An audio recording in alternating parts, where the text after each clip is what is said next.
everyone, and welcome back to the Acadian Question. I'm Kristina, joined as always by my co-host Michael. Thank you, Kristina. Today we'll be diving into the story of the Gallant family through a pivotal moment in Acadian history, the events leading up to and following the expulsion of 1758, its impact, and how their migration and resilience shaped their enduring legacy.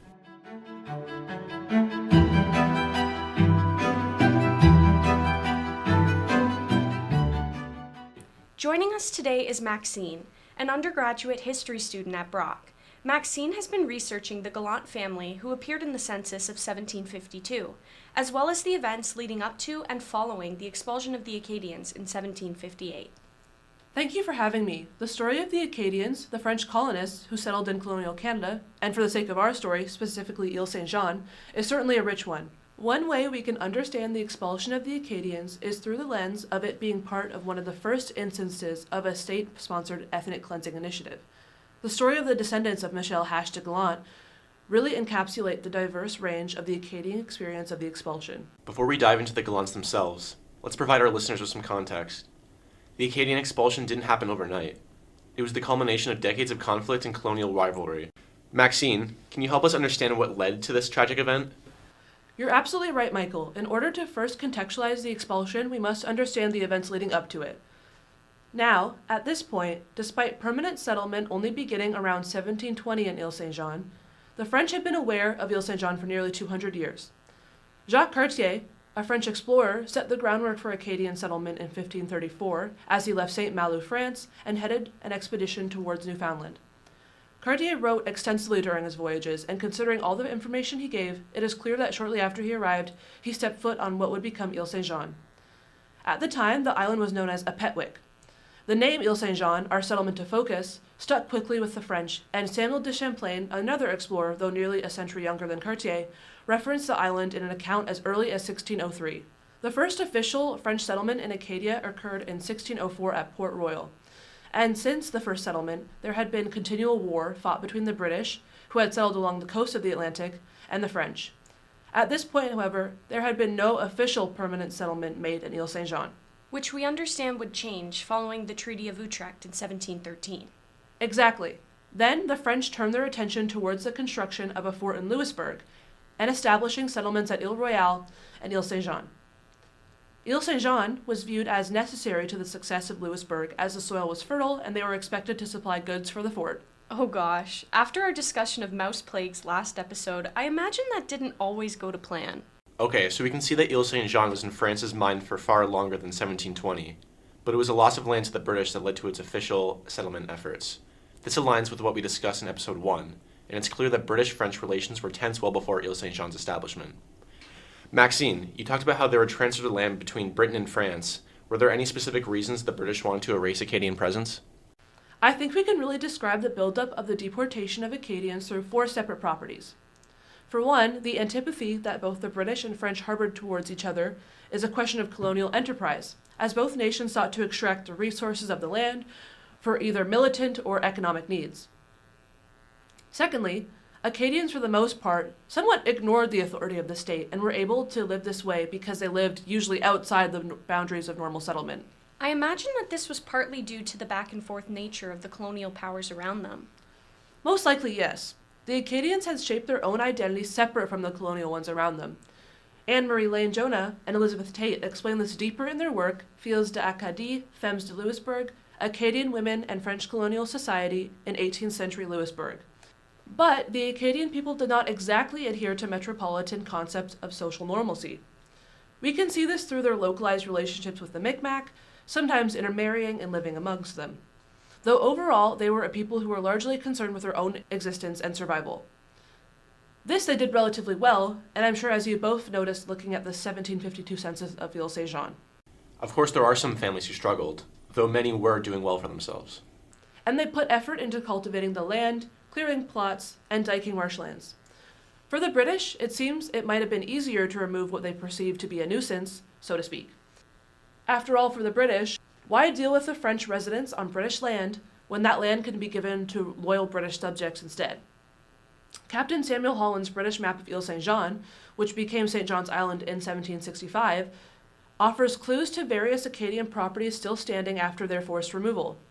So it doesn't seem like the removal of the residents entailed burning settlements as compared to the events in Port La Joie in 1745.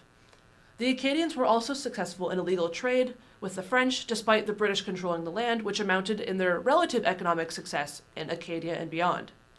We can also think back to the pattern of colonial history itself and recognize that there has long been a colonial trend of takeover and removal of people. So overall, Maxine, I understand that you're arguing that the history of North America itself is characterized by colonial takeover.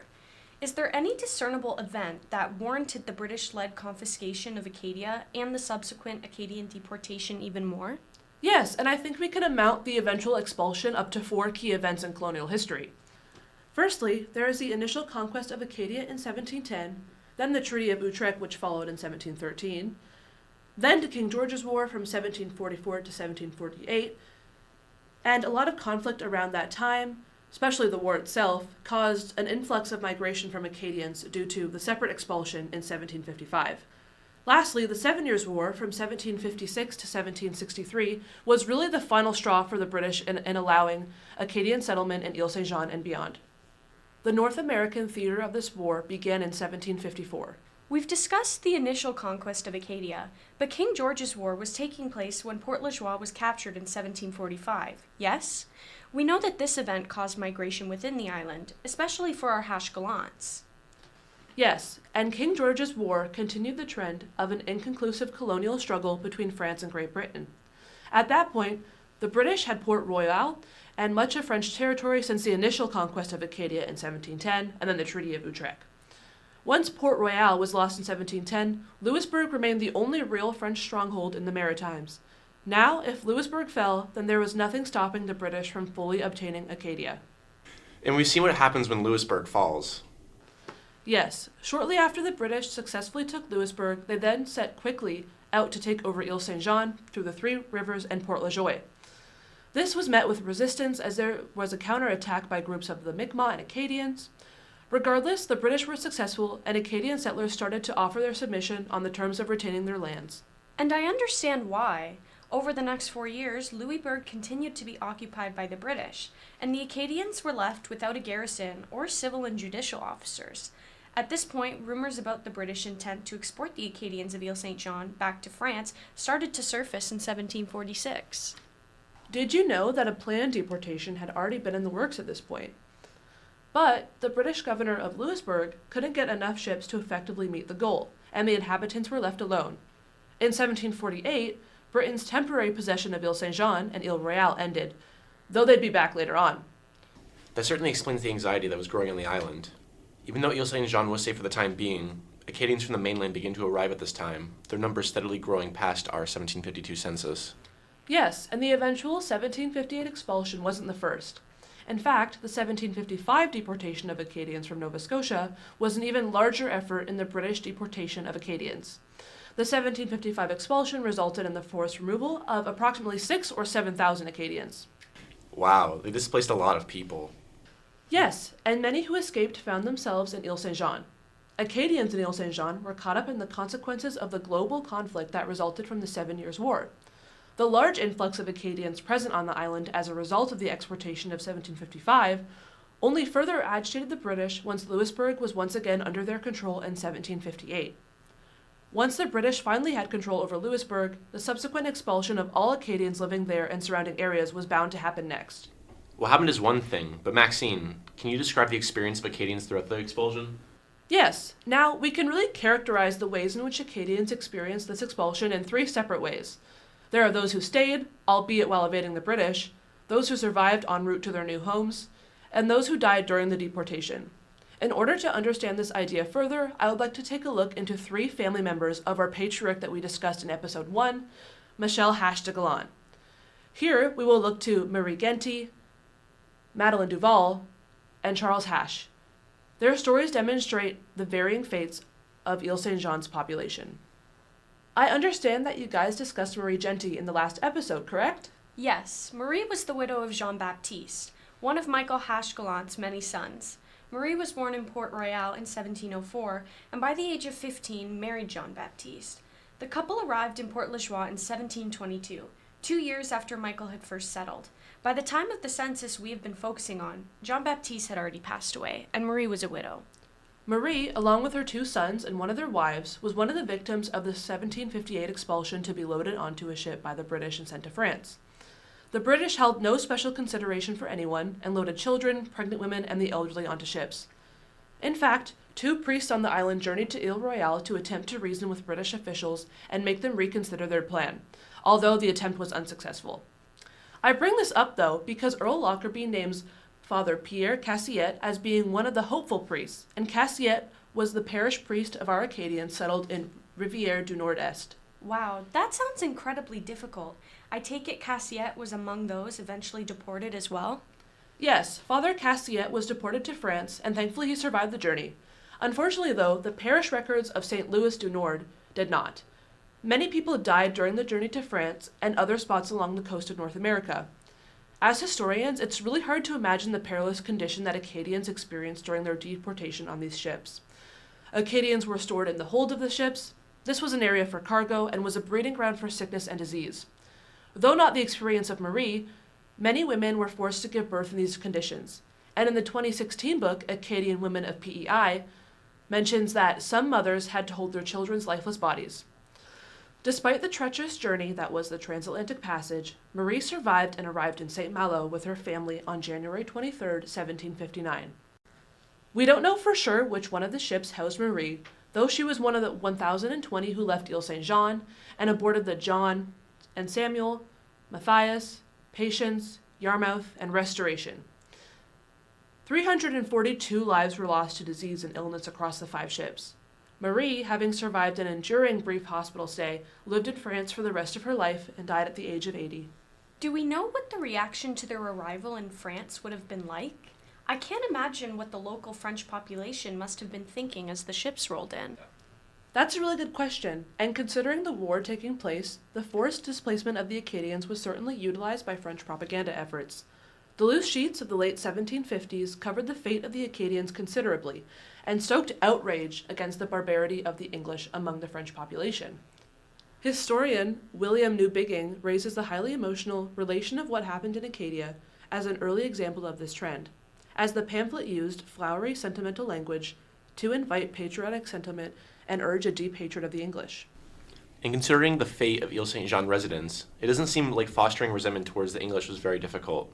You mentioned that conditions on the ships often made it so they were breeding grounds for disease. And Earl Lockerbie's book on the subject mentions that a little over 1,600 of Ile St. Jean's Acadians died during the journey. Can we see this reflected by any of the Hache Gallants that appeared in the 1752 census? Unfortunately, yes. The number given by Lockerbie reflects death caused by both disease and drowning. Michel Hache de Gallant's daughter, Madeleine Duval, was one of the many Acadians who died during the voyage to France. Madeleine moved with her family to Port La Joie at the age of 10, and she married Pierre Duval in 1733, another Acadian living at Ile St. Jean.